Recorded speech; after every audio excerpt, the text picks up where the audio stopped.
Welcome to LinguaWire English B1. Today we have two stories, one about migrants who died at sea near Greece, and another about Bank of America paying a large settlement in a lawsuit. Please follow us so you can practice your English every day with the latest episode. For transcripts and comprehension quizzes, visit linguawire.com.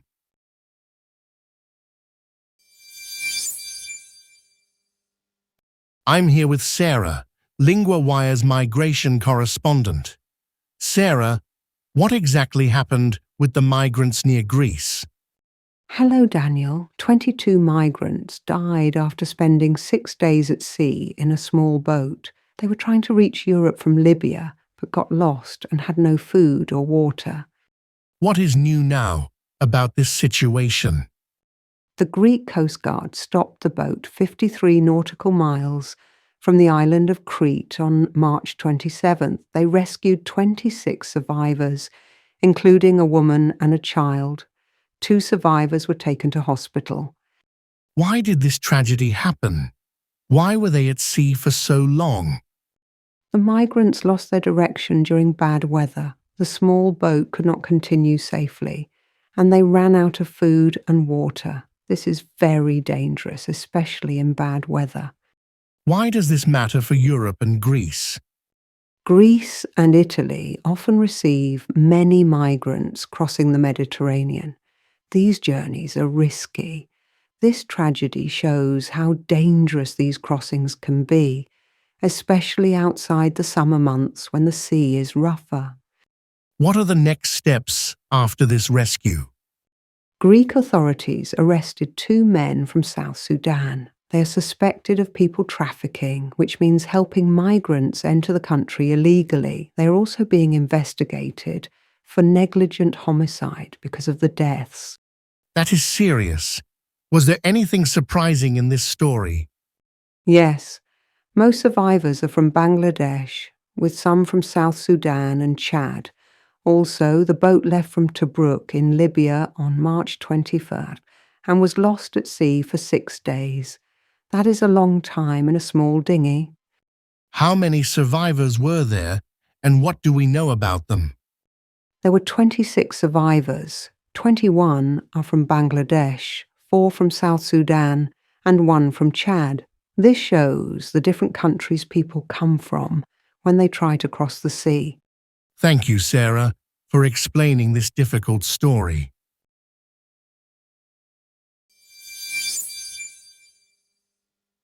Now I'm with Adam, LinguaWire's finance correspondent. Adam, what is the latest news about Bank of America? Hello, Daniel. Bank of America agreed to pay $72.5 million to settle a lawsuit. The lawsuit accused the bank of helping Jeffrey Epstein with his illegal activities. What is new about this settlement? The settlement was reached earlier in March 2026, but was only made public on March 27th. The bank says it does not admit any guilt or wrongdoing. The deal now needs a judge's approval. Why did the lawsuit happen? What did the victims say? The lawsuit was filed by a woman who said Epstein abused her many times between 2011 and 2019. She said Epstein's team used Bank of America accounts to manage money connected to his crimes. The lawsuit claimed the bank had a lot of information, but did not act to protect victims. Why does this settlement matter for other banks or companies? This is the third big bank to settle similar lawsuits. JP Morgan Chase paid $290 million and Deutsche Bank paid $75 million. It shows banks are under pressure to be more responsible for their clients' actions. What could happen next after this settlement? The judge will decide if the settlement is fair. If approved, the victims will get money. Also, this case may encourage banks to improve how they check their clients to avoid helping illegal activities. Is there any surprising detail in this story? Yes. The lawsuit mentions that billionaire Leon Black paid Epstein more than $150 million through Bank of America accounts for tax advice. This shows how complex the financial connections were. How did the bank respond to the accusations?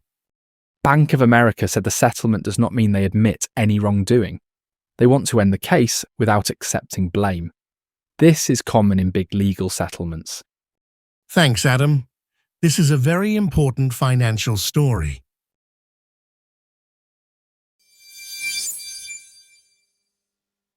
Let's review some useful words from the first story about the migrants. The theme is migration and rescue. The three words are Coast Guard, survivor, and trafficking. First, Coast Guard means a group of people who protect the sea and help boats in danger. In the story, the Greek Coast Guard stopped the migrant boat and rescued people. For example, the Coast Guard helped the fishermen during the storm. Second, survivor means a person who lives through a dangerous or difficult event. In the story, 26 survivors were rescued after 6 days at sea.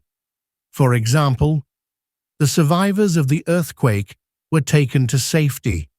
Third, trafficking means the illegal business of moving people or goods. The story said 2 men were arrested for people trafficking, helping migrants enter Greece illegally.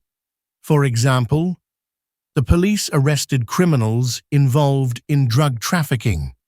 Now, for our second part, today's useful phrase is one more step. This phrase means an action that moves you closer to a goal. It was used when a lawyer said the settlement was one more step on the road to justice.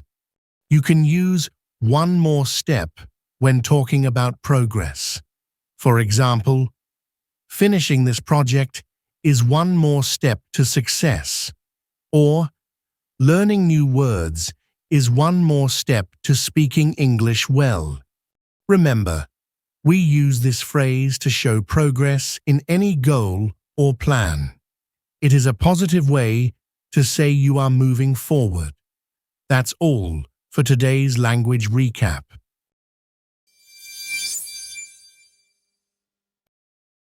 Follow LinguaWire for the latest daily episode and build your daily language habit with us.